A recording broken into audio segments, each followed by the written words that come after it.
교회는 모든 면에서 교회의 모든 사람들 또 사역들, 그래서 하여튼 교회의 모든 면에서 그리스도에게까지, 그 그리스도의 장성한 분량에까지 자라가야 하는 거예요. 그러니까 여기에 있는 우리 한 개인도 또 우리라고 하는 이 공동체도 그렇게 우리는 자라가야 합니다. 우리가 예수 그리스도를 믿어서 의롭게 되어졌습니다. 우리는 그 그리스도의 옷을 입은 자가 되었습니다.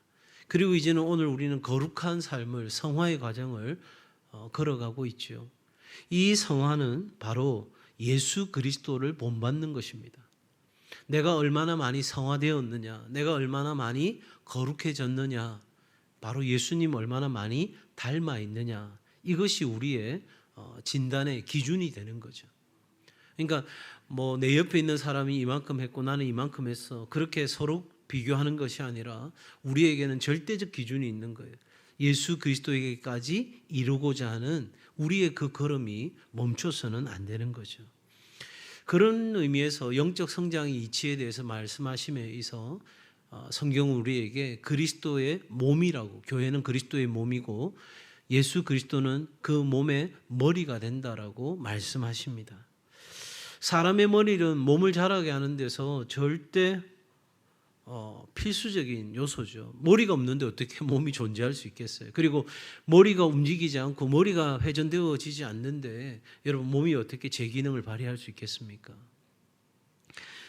이처럼 그리스도는 교회의 머리다라고 하는 이 말의 의미는 그냥 어느 하나의 사람의 그런 뛰어난 두뇌, 그런 어떤 탁월한 능력을 발휘하는 지성적인 어떤 것을 의미하는 것이 아니라 가장 이상적인, 그러니까 모든 면에서 우리는 자라가야 되는데 그 그리스도의 장성한 분량에 이르도록 그 모든 것을 섭리해 가시는 가장 완벽한 이상적인 머리가 됨을 성경은 말하고 있습니다.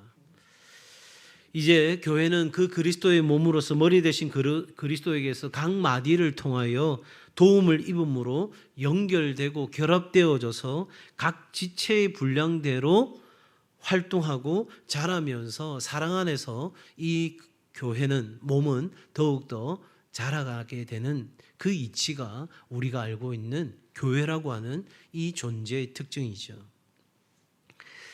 예수님께서 교회를 한 완전한 사람으로 세우는 힘의 근원이다. 여러분, 교회는 이 건물이 아닌 거 아시죠? 그죠? 교회는 바로 저와 여러분이 교회입니다. 그러니까 울산 동성교회는 거기는 밖에 적벽색들로 되어 있고 안은 리모델링 해 있는 그런 교회, 그게 아니라 우리 한 사람 한 사람이 울산 동성교회인 거예요. 그래서 교회를 든든하게 세운다, 교회를 완전하게 세운다는 것은 우리 각자 한 사람 한 사람을 온전하게 하신다. 그래서 하나님은 우리 한 사람 한 사람에게 관심이 있는 거예요. 그냥 덮어놓고 어느 범주에다가 집어넣고 이 사람들은 이런 부류의 사람들, 이런 사람은 저런 부류의 사람들, 이렇게 하고 도매급으로 넘기지 않고 이 세상에 오직 나 하나 존재하는 것처럼 하나님은 나를 특별하게 여기신다. 믿으십니까? 네. 이건 뭐 제가 한 말도 아니고 정말 성경이 우리에게 이야기해 주는 진리인 거죠. 그러기에 우리 한 사람 한 사람이 영적으로 완전한 자가 되기까지 이 자라가는 일은 멈출 수가 없습니다. 적어도 여러분, 우리가 온전하게 되어지가는 것, 그래서 교회가 더욱더 완전한 대로 나아가는 것은 어떤 우리의 그 에너지나 우리의 능력이나 우리의 어떤 지혜로 되어지는 문제가 아니라 바로 교회의 머리 대신 그리스도를 따라서 그리스도가 지시하는 대로, 그리고 우리를 도우시는 성령의 도우심으로 이 완전함은 이루어져 갈 수 있는 거죠. 그래서 우리가 교회에서 무엇을 하든지, 그것이 예배가 되든지 또 다른 봉사가 되든지 하나님께 드리는 어떤 봉헌이 되든지 무엇이 되든지 간에 그건 내 생각대로가 아니라 오직 나의 머리 되시는 예수 그리스도께서 명하시는 대로, 그리고 예수 그리스도께서 기뻐하시는 대로, 그래서 내가 성령의 도우심으로 그 일들을 감당하게 되는 것, 이것이 나와 우리 공동체가 그리스도 안에서 자라가고 풍성한 열매를 맺게 되는 그 근원적인 이야기들을 우리는 할 수 있습니다. 그렇기 때문에 적어도 우리는 이 교회 안에서 우리는 참 많이 다르잖아요. 서로가 살아온 게 다르잖아요. 우리 청년들은 꼭 한번 읽어봐야 될 책 중에 하나가 화성에서 온 남자, 금성에서 온 여자. 그러니까 남자, 여자는 화성, 금성 얼마나 큰 차이가 있어요. 그죠? 아예 이런 어떤 서로 다른 거예요. 다른 거예요. 사랑이란 단어도 여성들은 사랑합니다. 이 말에 감동이 되지만 남자들은 사랑합니다 하면 그게 뭐 약간 시크하게. 그래서 남자들은요 오히려 사랑이라는 말보다 당신을 존경합니다 하는 말에 더 마음이 뿌듯해지는 거거든요. 이렇게 우리는 다 달라요. 그런 우리가 다르기 때문에 교회는 분열하기가 쉬워요. 왜? 서로 자기 속에는 옳은 대로 이야기하기 시작하면, 자, 여러분 제가 한번 물어볼까요? 여러분은 앞에 있는 담임 목사가 좀 덩치가 있는 게 좋아요? 아니면 홀쭉한 게 좋아요? 예, 이런 타임에 분위기 보고 이야기해야 되는데 또 꼭 진실을 말해야 된다 생각해가지고 홀쭉한 사람, 이렇게 저를 상처 주는 사람은 없겠죠. 여러분, 빌리 그레이엄 목사님 그렇게 말씀하셨어요. 성도에게 맞는 목사를 만들어 놓으면 그건 목사가 아니라 어느 순간 보면 괴물이 되어 있을 거다. 왜요? 어떤 사람은 홀쭉한 사람 좋아하고, 어떤 사람은 덩치가 있는 사람 좋아하고, 어떤 사람은 센스 있는 사람 좋아하고, 어떤 사람은 좀 수두분한 사람 좋아하고, 모든 사람들이 좋아하는 사람이 다 다른 거죠. 그래서 목사는 오직 주님만 바라보고 가는 게 속편한 것 같아요. 이쪽 바라보면 50명이면 50명, 500명이면 500명, 1000명이면 1000명 그 이야기 다 따라서 가져야 되면, 예, 아마 제가 아침에 나올 때 무슨 양복을 입을까부터 시작해서 무슨 넥타이를 맬까부터 오만 생각을 다 하겠죠. 어쨌든 이렇게 다른 우리가 모였기 때문에 교회는 분열하기 쉬워요. 그리고 우리는 자칫 우리 자신을 경계하지 않으면 교만하고, 또 우리는 우리의 욕심에 사로잡혀서 살아갈 수 있는 그런 연약성을 우리 모두가 갖고 있는 거죠. 그래서 이 성경이 우리에게 이야기해 주는 나와 공동체의 관계 안에서 우리가 분명하게 기억해야 될 한 가지는, 그리스도께서 우리의 머리가 되시고 우리는 그 각 지체가 되었으니 우리는 반드시 일체성 하나를 이루어야 된다. 그러기 위해서는 우리가 힘써야 된다. 힘써야 된다. 그냥 느슨하게 가져가는 것이 아니라 우리가 힘써야 된다. 여러분, 흘러내려오는 물을 거슬러 올라가려면 훨씬 더 많은 에너지가 필요한 거잖아요. 그죠? 여러분, 수영장에서 그냥 잔잔한 곳에서 수영을 하는 것과 바다에서 막 파도가 밀려오는데 수영하는 것은 완전히 다른 거 아니겠어요? 우리가 그리스도 안에서 한 지체가 되었고 한 몸이 되었기 때문에 이 하나됨을 위하여 성경은 오늘 힘써 그 하나된 것을 지키라고 말합니다. 자, 그러면 오늘 우리가 다 읽지는 않았지만 에베소서 4장 4절부터 6절까지를 보면 교회의 하나됨에 대해서 7가지로 가르치고 있어요. 이 하나됨이 왜 중요하냐? 왜 교회는 특별히 정말 하나 되어야 되는가? 절대 나누어져서는 안 되는가? 거기에 대해서 7가지를 말하고 있어요. 성경 가지신 분들은 4장 4절부터 6절까지 말씀을 보시면서 따라오셔도 좋겠습니다. 이제 그러면 우리가 화면도 같이 보면서 함께 생각해 보겠습니다. 이 하나됨이 왜 중요한가? 같이 먼저 오늘 9절 한번 읽습니다. 시작. 평안을 매는 줄로 성령이 하나 되게 하신 것을 힘써 지키라. 자, 옆에 분들 한번 인사하겠습니다.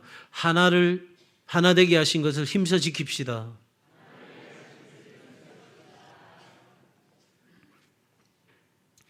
자, 그러면 이제 이 하나됨이 왜 중요한지 7가지로 말씀을 드립니다. 첫 번째는요, 몸이 하나라는 거예요. 몸은 그리스도의 몸된 교회를 의미하는 거예요. 다시 말해서 세상에는 교회들이 많습니다. 또 교파도 많습니다. 우리나라의 주류, 비주류 교파 따지보면 100개가 넘습니다. 그냥 우리가 속해 있는 예장통합, 여기는 하나죠. 합동은요, 합동 정통, 합동 보수, 뭐 얼마나 많은 게 나누어져 있는지 몰라요. 그래서 여러분, 그렇게 교파들이 많은데 또 우리의 지역의 교회들이 얼마나 많이 있습니까? 그런데 이 하나님의 교회, 예수 그리스도가 머리 되시는 이 하나님의 교회는 모든 성도는 하나라는 거예요. 그러니까 전 세계, 미국에 있는 성도, 중국에 있는 성도, 한국에 있는 성도, 우리 모두는 그리스도 안에서 뭐다? 하나다. 크게 보면 우리는 한 몸이다. 그러니까 여러분, 이 교회됨의 하나됨은 여러분 온 인류인 거예요. 온 인류. 그러니 우리의 하나됨의 그 생각이 어디까지 가 있어야 되는지는 오늘 이 진리를 깨닫는다면 적어도 택함 받은 성도, 예수 그리스도 안에서 회개하고 회심이 일어나고 그래서 중생이 되어진 이 하나님의 자녀들은 한 몸 안으로 들어오게 되었다 하는 것입니다. 자, 두 번째입니다.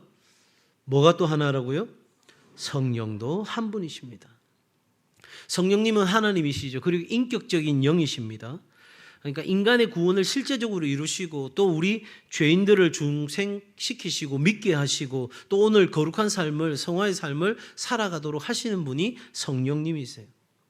그래서 모든 성도에게는 보혜사, 곧 위로자이시고 격려자이시고 권면자이신 이 성령께서 역사하시면서 교회를 인도하시고 또 때로는 책망하시고 교회를 부흥케 하시는 그 모든 일을 행하시는데 성령께서는 진리의 영이에요. 그래서 우리에게 하나님 말씀을 깨닫게 하고 그 진리대로 살아가도록 우리에게 계속해서 말씀하시고 적어도 우리는 그 성령이 하나라는 거예요.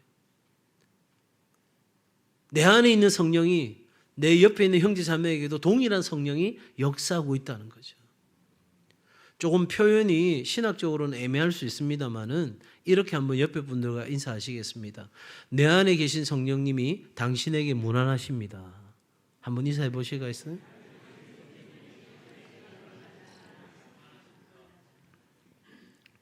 동일한 성령이에요. 동일한 성령. 그러니까 성령이 나에게도 역사하지만 그 사람에게도 역사하는 거죠. 그러니까 나만 특별하게 왜 저 사람에게만 성령이 역사할까? 아니에요. 성령은 한 분이세요. 우리가 예수 그리스도 안에서 온전한 믿음을 가졌다면, 그래서 우리가 성령의 충만함을 구한다면 성령은 우리 가운데서 역사하시는 영입니다. 자, 세 번째 뭐가? 부르심의 소망도 하나라는 거예요. 하나님께서는 우리를 미래의 소망으로 불러주셨어요. 우리에게 무슨 소망이 있습니까? 죽은 자의 부활에 대한 소망이 우리 가운데 있습니다. 예수님께서 우리 가운데 다시 오시는 그 재림에 대한 소망이 있습니다. 우리에게는 영원한 천국에 대한 소망이 있습니다. 이것은 믿음을 가진 모든 사람에게는 동일한 한 가지 분명한 소망이라는 거예요. 이것이 부르심의 한 가지 소망입니다. 네 번째는요, 누구도? 예수 그리스도도 하나입니다. 예수 그리스도 한 분이십니다. 여러분, 참 하나님이시며 참 인간이신 그러한 존재는 이전에도 없었고 이후에도 없었고 오직 예수 그리스도 한 분이십니다. 믿으시면 아멘. 여러분, 예수님께서는 성경이 말씀하신 대로 하나님이신 그분이 육신을 입고 이 땅 가운데 오셨고 그것도 동정녀의 탄생으로 이 땅 가운데 오셨고 많은 기적을 행하셨고 십자가에 달려 죽으시고 그리고 부활하심으로 우리에게 그 부활의 소망을 주신 그 주님은 40일 후에 성천하셨고 우리가 본 그대로 다시 오시겠다고 약속하신 바로 이 성경이 말씀하고 있는 예수 그리스도는 우리가 아는 그 메시아 예수 그리스도 한 분이십니다. 다섯 번째, 뭐가 또 하나라고요? 믿음도 하나이다. 우리가 하나님이 세우신 하나님의 교회라고 하면 우리의 믿음이 하나예요. 여러분 뭐 믿으세요? 예? 갑자기 뭘 믿나 생각하니까 너무 많은데 뭘 말해야 되지? 여러분 한번 따라할까요? 창임십부제. 다시 욕하는 거 아닙니다. 자, 시작. 창임십부제. 사실 우리가 믿는 믿음의 내용은 사도신경이에요. 나는 믿습니다. 전능하신 하나님을 믿습니다. 천지를 창조하신 하나님을 믿습니다. 그게 우리의 믿음의 내용인데 그걸 핵심되는 것만 이야기하면 이 다섯 가지예요. 창조의 하나님을 믿습니다. 임마누엘의 하나님, 그 창조하신 초월하신 하나님, 그 능력이 있는 하나님이 이 땅 가운데 오셔서 우리와 함께 하신다. 이건 굉장한 믿음의 고백인 거예요. 그냥 쫙 멀리 보이지도 않는 그런 하나님이 아니라 어느새 성큼 내게 다가오셔서 나와 함께 하시는 임마누엘 하나님. 10은 뭐예요? 십자가. 예수 그리스도의 십자가에서 내 죄가 사하여 진 것을 우리는 믿습니다. 부는 뭐죠? 부활입니다. 예수님께서 부활하신 것처럼 나도 죽어도 부활한다. 이게 성도에게 있어서 가장 강력한 힘인 거죠. 부활의 신앙이 없으면 오늘 우리는 답이 없는 삶을 사는 거예요. 왜? 지금의 고난과 시련 그 뒤에 뭐가 있을지 우리는 감히 상상조차 못하는 거죠. 부활이 없다면 우리에게는 고통만 앞에 놓여 있을 뿐입니다. 그런데 우리에게는 부활의 소망이 있는 거예요. 그리고 마지막 뭐가 있어요? 재림의 소망이 있는 거예요. 이렇게 여러분 우리는 하나의 믿음을 가진 거예요. 이 믿음이 우리는 하나인 거예요. 자, 그 다음에 뭐도 하나다? 세례도 하나다. 여러분 우리가 세례를 받는다는 건 죄 씻음을 받는다는 거죠. 죄 씻음은 예수 그리스도의 보혈만이 죄를 씻는 피가 되는 줄 믿습니다. 그러니 그 그리스도의 보혈로 우리가 죄 씻음을 받듯이 예수 그리스도의 이름으로 세례를 받는 것, 이것도 여러 개가 아니라 한 번인 거예요. 하나인 거예요. 우리가 그리스도의 이름으로 세례를 받는 거예요. 누구 훌륭한 사람 이름을 덜 먹이고 그 사람 이름으로 세례 받는 게 아니에요.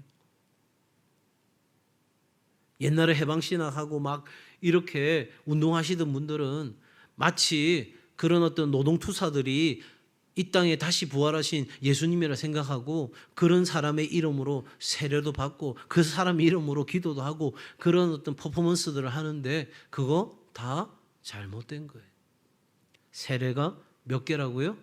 하나라는 거예요. 예수 그리스도 그 보혈이 우리를 죄를 씻는 하나이듯이 세례도 하나다. 자, 그 다음 마지막 누구도? 하나님도 하나입니다. 여러분 우리는 한 분 하나님을 믿는데 삼위일체 대신 한 분 하나님을 믿어요. 성부 하나님, 성자 하나님, 성령 하나님, 이 하나님이 하나 되신 것. 여러분 이거는요 다른 여러 말로 설명하기가 참 어려운 거예요. 예를 들어서 제가 여러분에게는 성도고 제 아내에게는 남편이고 제 자식에게는 아버지다. 이렇게 삼위일체를 설명하면 여러분 이단의 양태론에 해당될 수 있는 위험성이 있어요. 또 어떤 사람은 H2O, 물의 그 원소기호죠. 그걸로 설명하는데 죄송하지만 그거 다 불완전한 설명이에요. 그냥 삼위일체는요 믿음인 거예요. 믿는 거예요. 그걸 설명할 수 있는 이 자연 법칙은 존재하기 어려운 거예요. 그래서 우리는 이렇게 고백하는 거예요. 한번 따라할까요?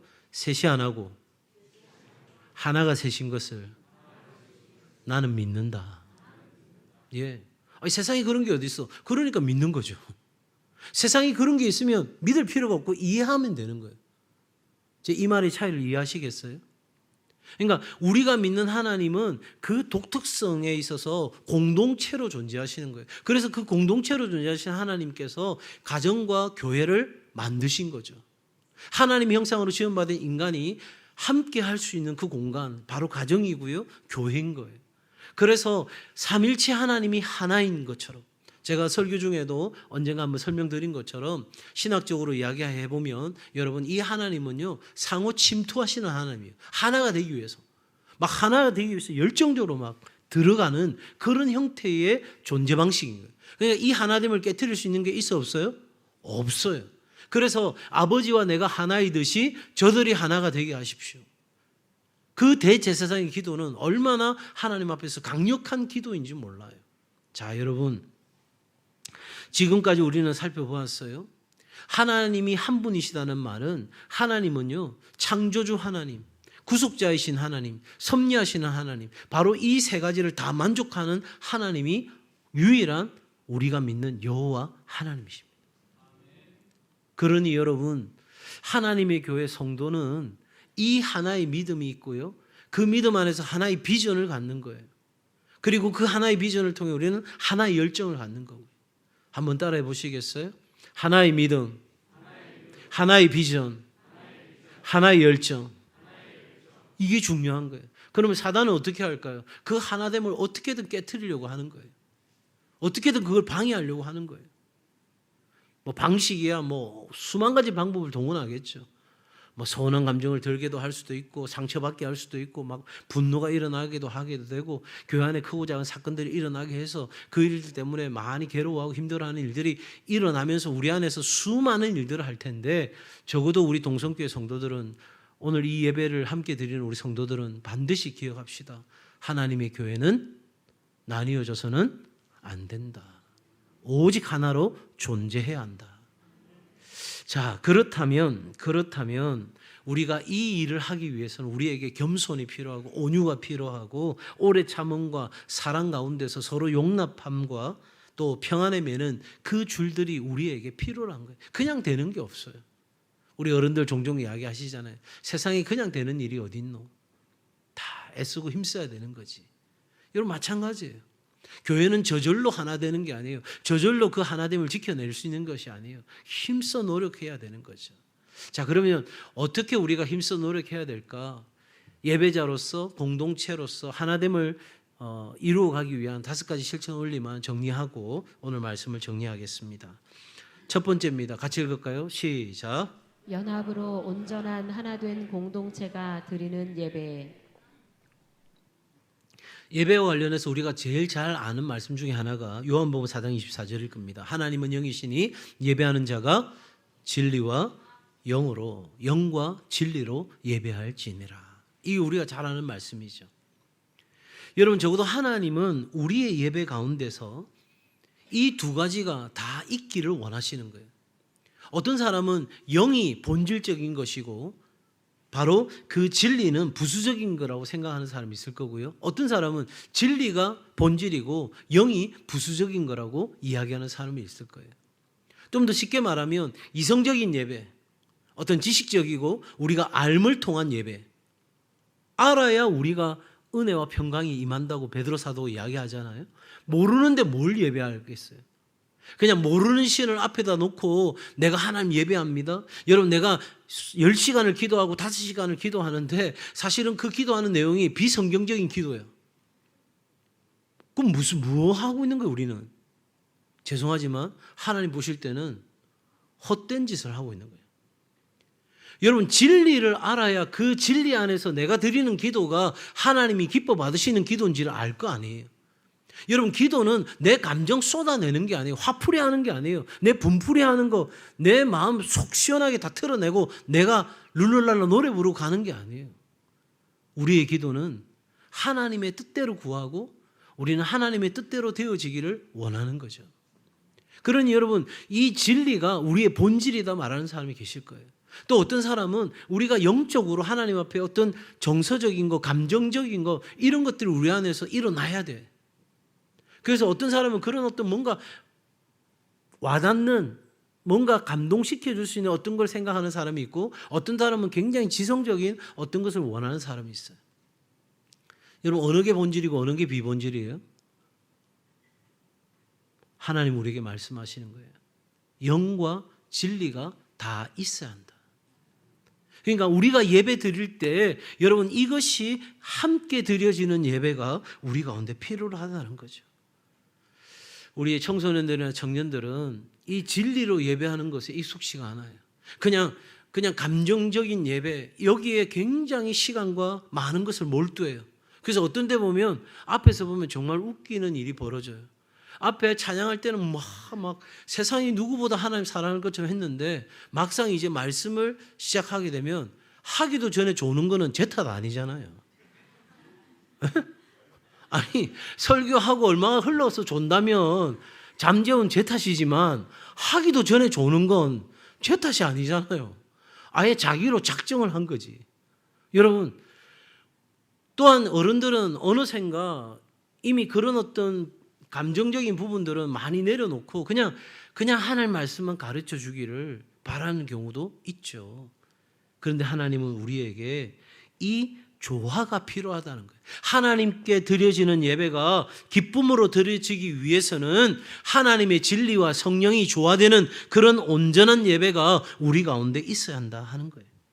그러니 여러분 하나님은 우리가 드리는 예배부터가 연합으로 온전한 하나가 되는 공동체가 드리는 예배와 그 하나님을 기쁘시게 하는 헌신이 필요하다고 이야기하는 거죠. 적어도 우리는 한 목소리로 하나님을 예배할 때, 찬송하고 기도할 때 정말 열정적인 예배가 우리 가운데 드려지는 거예요. 찬송은 더 뜨겁게. 예. 여러분, 내가 기도하고 찬송할 때 힘을 내는 거예요. 제가 언젠가도 설명드렸죠. 전쟁 치려고 쫙 있고 적군들이 쫙 있는데, 자, 이제 우리가 공격할 차례입니다. 여러분, 함성을 지릅시다. 이러는데 아무도 안 해.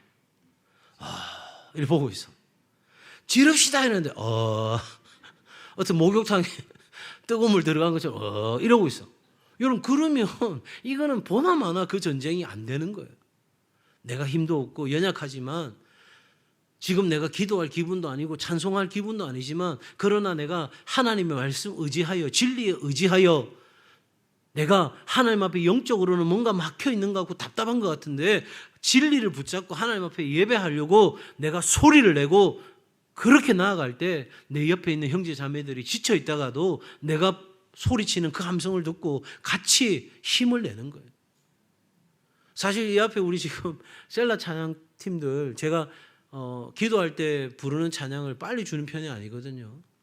설교 다 준비하고 어느 정도 정리가 되어지면 그 필요한 찬양들을 뽑아서 주니까 사실 어려워요. 또 앞에서 마이크 잡고 기도 같이 하는 거 어려워요. 근데 우리 교회가 조금 제가 아쉬운 건 뭐냐면, 우리가 열정적으로 기도해야 될 때 함께 기도하는 그런 전체적인 어떤 흐름들이 조금은 약한 듯 해서, 앞에 서는 것 부담스럽고 어려울 수 있겠지만 같이 앞에 서서 교육자들과 함께 기도해 주십시오. 근데 어느새 보면 여기 서 있는 분들도 다 지쳐 있어. 그럼 어떻게 해야 돼요? 그럼 어떻게 해야 돼요? 다 망하는 거예요? 아니죠. 앞에 있는 사람조차 지쳐 있으면 앉아 있는 분들이 더 힘을 불어넣어 주는, 이게 교회의 하나됨을 이루어가는 모습 아니겠어요?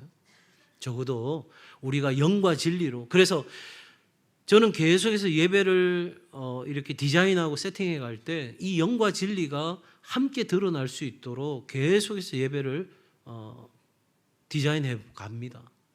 계속 제 안에는 그 숙제가 있어요. 그래서 정말 성도들이 하나님 앞에 온전한 예배를, 깊이 있는 예배를 하나님께 드릴 수 있는 그런 것들이 어떻게 이루어질 수 있을까 계속 고민하거든요. 적어도 우리 교회가 영과 진리로 연합되어져서 온전한 하나의 공동체로 예배 드리는 그런 귀한 주의 몸이 되기를 축복합니다. 두 번째입니다. 시작. 예배의 본질에서 다양함을 발견하라. 예, 이 예배 안에서의 그 본질, 예배는 뭐냐, 그 본질이 뭐냐, 이렇게 했을 때 성경이 이 하나됨에 관해서 세 가지를 분명히 이야기하는데, 그 첫 번째가 방금 제가 말씀드렸던 겁니다. 신령과 진정으로 예배하는 것이 본질이다, 본질이다. 그러니까 어느 하나가 약화되어서는 안 되는 거예요. 적어도 우리가 하나님을 찬양하는 것과 진리가 선포되는 것, 우리가 하나님 앞에 뜨겁게 기도하는 것, 우리가 진리를 따라 하나님 앞에 온전히 헌신을 드리는 것, 이 모든 것들이 균형을 이룰 뿐만 아니라 그 본질 안에 들어가 있어야 되는 거예요. 두 번째는 뭐예요? 한번 같이 읽을까요? 시작. 예배는 인간의 전 인격을 포함해야 한다는 것이 본질이다. 예배는 우리 안에 있는 전 인격, 우리의 전 존재. 그래서 사도 바울은 전심전력이라고 표현했거든요. 그러니까 우리가 드리는 이 예배에는 바로 그것이 필요한데, 성경이 이렇게 이야기합니다. 예수께서 이르시되 내 마음을 다하고 목숨을 다하고 뜻을 다하여 주 너희 하나님을 뭐하라? 사랑하라, 예배하라, 이 말이. 그러니까 우리가 예배할 때, 여러분 지난주에 우리가 했던 주제가 뭐예요? 탁월함이에요. 그냥 적당한 선에서 아니에요. 우리 드고아 찬양대도, 우리 나머지 경배와 찬양팀들도 여러분 배나 더 저는 노력해야 된다고 생각해요. 하나님의 살아계심이, 우리 안에 하나님의 구원이 날마다 새롭다면, 여러분 우리의 찬양도 날마다 신곡만 하라는 게 아니고 날마다 우리의 찬양이 새로운 찬양이 될 수 있도록 해야 되잖아요. 똑같은 찬양을 부르더라도 어제 내가 가졌던 신앙과 오늘 내가 가졌던 신앙이 다른 거잖아요. 여러분 뉴욕에 가면 브루클린에 가면 태버너클 처치가 있거든요. 짐 신발라 목사님 목회하는 그 합창단은 그래미상을 여러 번 수상했던 팀이에요. 그런데 그 찬양팀은요, 악보 볼 수 있는 사람이 거의 없어요. 악보를 볼 줄을 몰라. 그럼 뭐 해요? 아예 처음부터 외워서 부르는 거예요. 외워서. 근데 이분들의 찬양이 왜 파워풀하냐면 이 찬양대원들 한 사람 한 사람이 신앙의 강력한 고백들이 있는 거예요. 거리의 여인으로 살아가다가 하나님께 돌아온 사람, 마약 중독자가 하나님께 돌아온 사람, 깽으로 있다가 하나님께 돌아온 사람. 그런 사람들이 정말 하나님을 향해서 드리는 그 예배가 얼마나 강력한지 몰라요.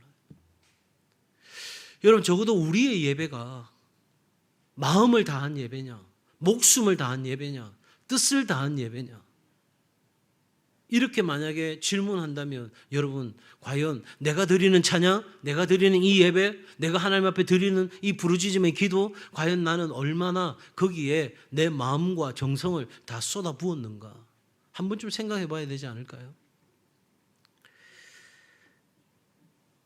적어도 여러분, 이 고백이 우리 가운데 필요한데요. 세 번째입니다. 예배의 본질입니다. 시작. 시와 찬미와 신령한 노래들로 하는 것이 본질이다. 네. 다시 말하면 시와 찬미와 영적인 노래로 서로 이야기하고 마음으로 주님께 노래하는 이 찬송. 그러니까 우리가 예배할 수 있는 모든 것을 가지고, 시를 가지고 노래를 가지고 우리가 할 수 있는 어떤 것을 가지고, 모든 것을 가지고 하나님을 예배하는 것이 우리의 본질인 거예요. 하나 더 볼까요? 같이 읽습니다. 시작. 그리스도의 말씀으로 여러분의 삶을 풍성히 채우십시오. 주신 지혜로 서로를 가르치고 세워주기 바랍니다. 시와 찬양과 신령한 노래로서 감사한 마음을 하나님께 아뢰십시오. 예, 그러니까 우리의 예배는 한 가지 형태의 예배로만 존재할 수는 없는 거예요. 우리가 할 수 있는 모든 것을 다해서 예배하는 거예요. 우리 예배, 일부 예배는요, 하나님을 더 찬양하는, 조금은 더 감정적인, 조금은 더 직관적인 그런 분들이 하나님 앞에 예배할 수 있도록 돕는 예배예요.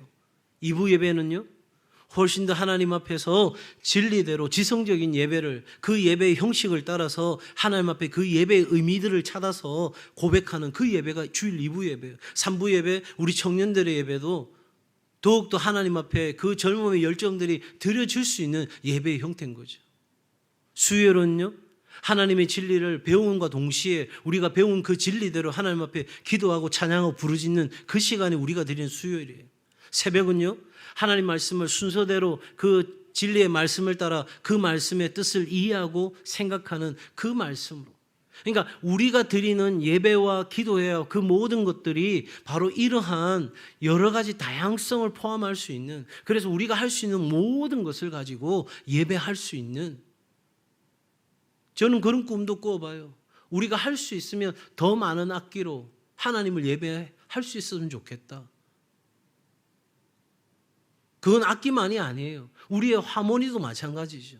더 멋진 하모니로. 왜? 하나님은 그런 찬양을 받으시기에 합당한 분이시잖아요. 하나님이 도대체 우리의 적당한 것으로 만족해야 될 이유가 어디 있어요? 하나님은 가장 위대하시고 우리의 영광과 찬송을 존귀를 받으시기에 합당한 분이라고 내가 그토록 우린 입으로 말하면서 하나님께 드려지는 우리의 예배는, 우리의 찬양은, 우리의 기도는 늘 언제나 적당하거나 아니면 내 기분 따라, 내 몸 컨디션 따라 우리가 그렇게 간다면, 물론 여러분 아픈데도 예배해야 된다, 막 쓰러져도 예배해야 된다, 이런 이야기가 아닙니다. 오해는 마시고요. 다만 내가 어느 한순간에 예배를 드리는 그 순간에만큼은 적어도 내가 하나님 앞에서 어떤 마음과 어떤 생각으로 하나님을 예배해야 될지를 우리는 깊이 생각해 봐야 되는 거죠. 자, 세 번째는요, 다른 이의 동기와 진심을 뭐하라? 신뢰하라. 사무엘상 17장 28절의 말씀이에요. 우리 같이 한번 읽을까요? 시작. 큰형 엘리압이 다윗이 사람들에게 하는 말을 들은지라. 그가 다윗에게 노를 바라여 이르되 네가 어찌하여 이리로 내려왔느냐? 들에 있는 양들을 누구에게 맡겼느냐? 나는 네 교만과 네 마음의 완악함을 아노니 네가 전쟁을 구경하러 왔도다. 여러분, 엘리압이 다윗에게 이야기하는 이 내용 보시죠. 들에 있는 양들을 누구에게 맡겼느냐? 여기까지는 그냥 질문이에요. 그죠? 양이 있고 양을 돌봐야 될 책임이 있는 다윗이 여기 있다는 것은 양을 누구에게 맡겼니? 여기까지는 질문이에요. 그 다음부터는 뭐예요?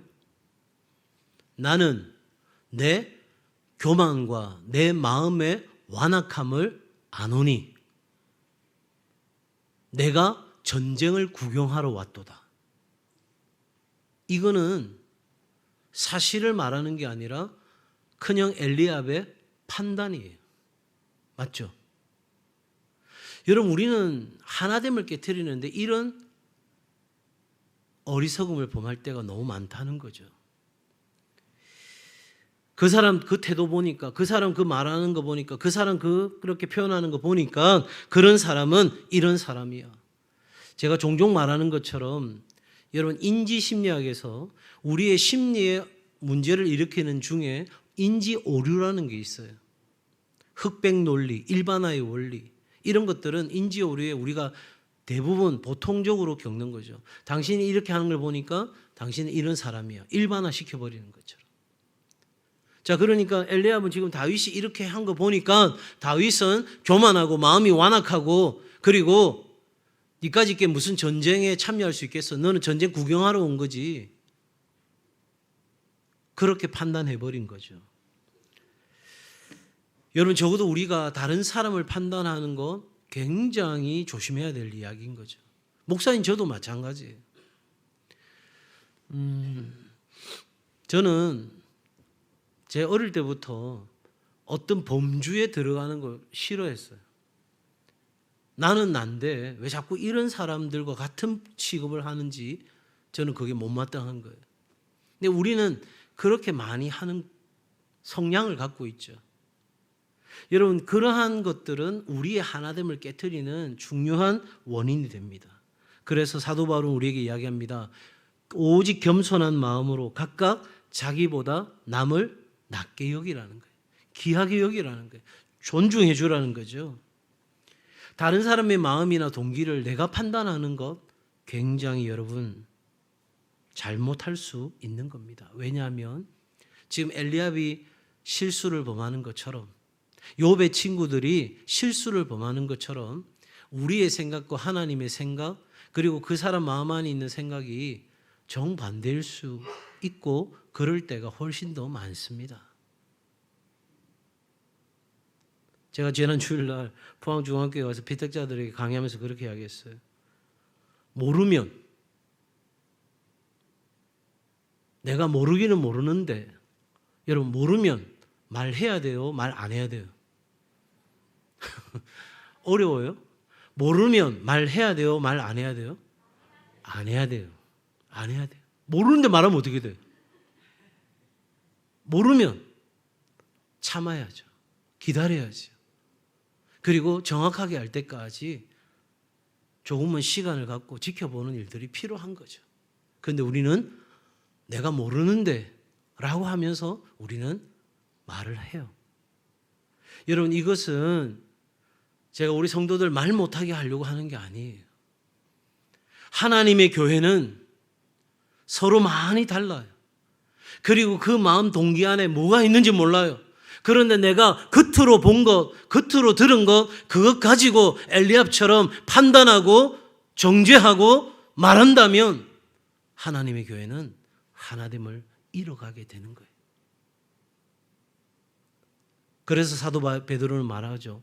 너희가 말하려거든 하나님의 말씀을 하는 것 같이 말하라는 거예요.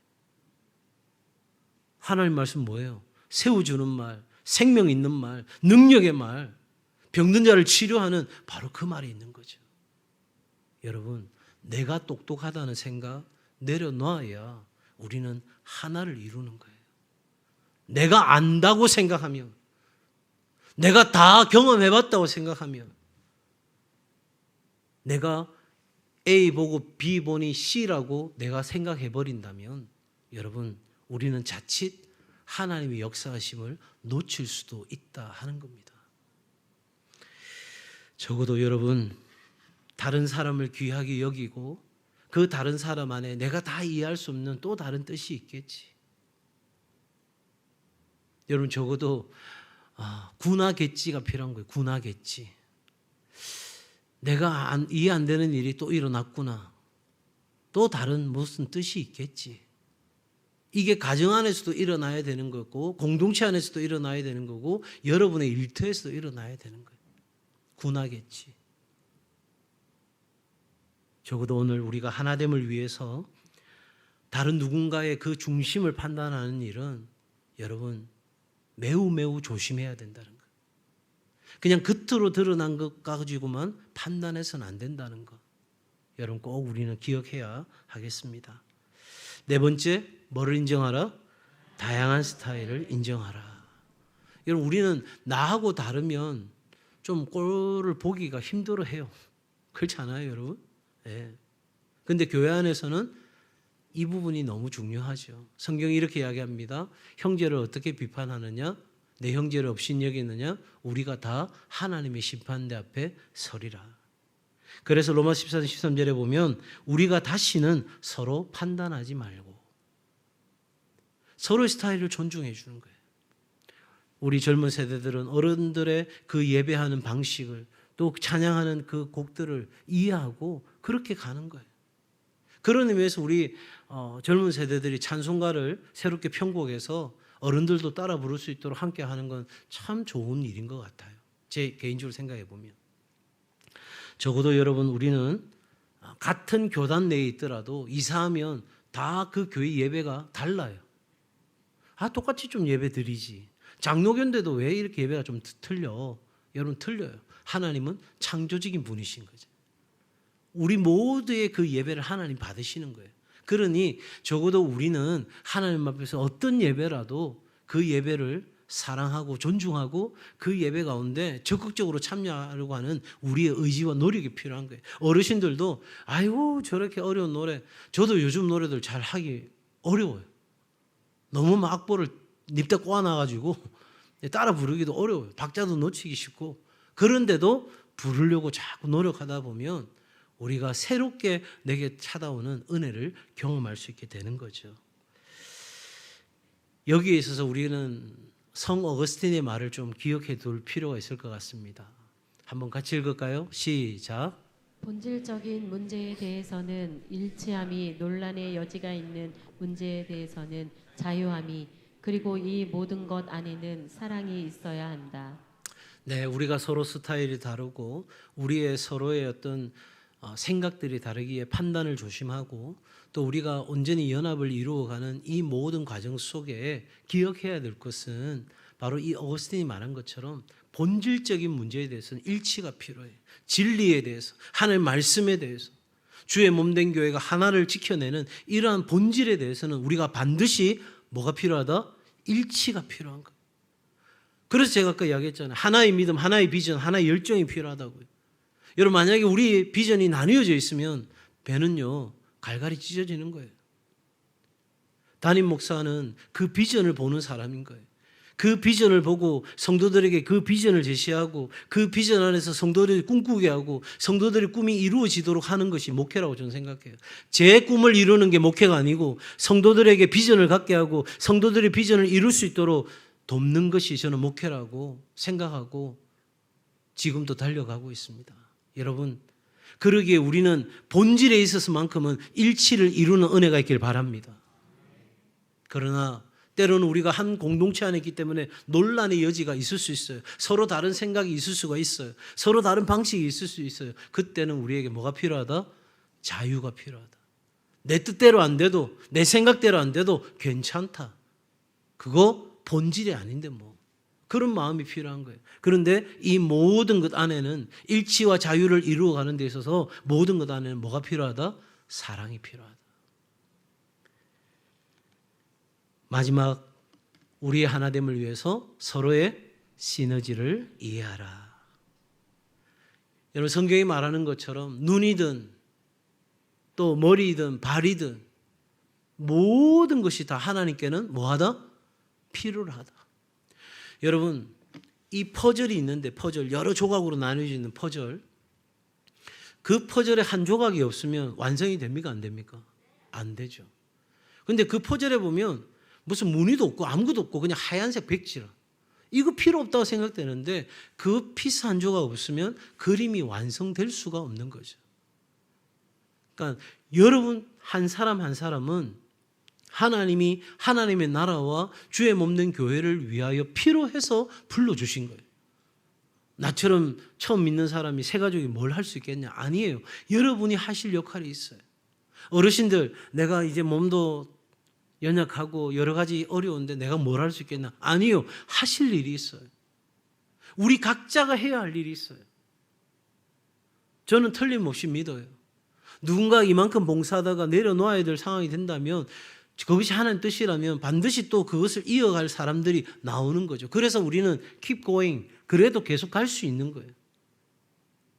남들이 다 바보 같다고 하는 그 산 위에 계단을 놓는 일을 우리가 계속 할 수 있는 것은 우리의 그 다음 사람이 그래도 계속 가라고 하는 그 문장 하나 붙잡고 또 그 가치를 알고 일어서는 사람들이 저는 있다고 믿거든요. 사랑하는 여러분, 적어도 우리는 함께 세워주고 함께 우리는 나아가는 하나된 공동체, 하나된 예배로 주님 앞에 나아가는 은혜가 있기를 바랍니다.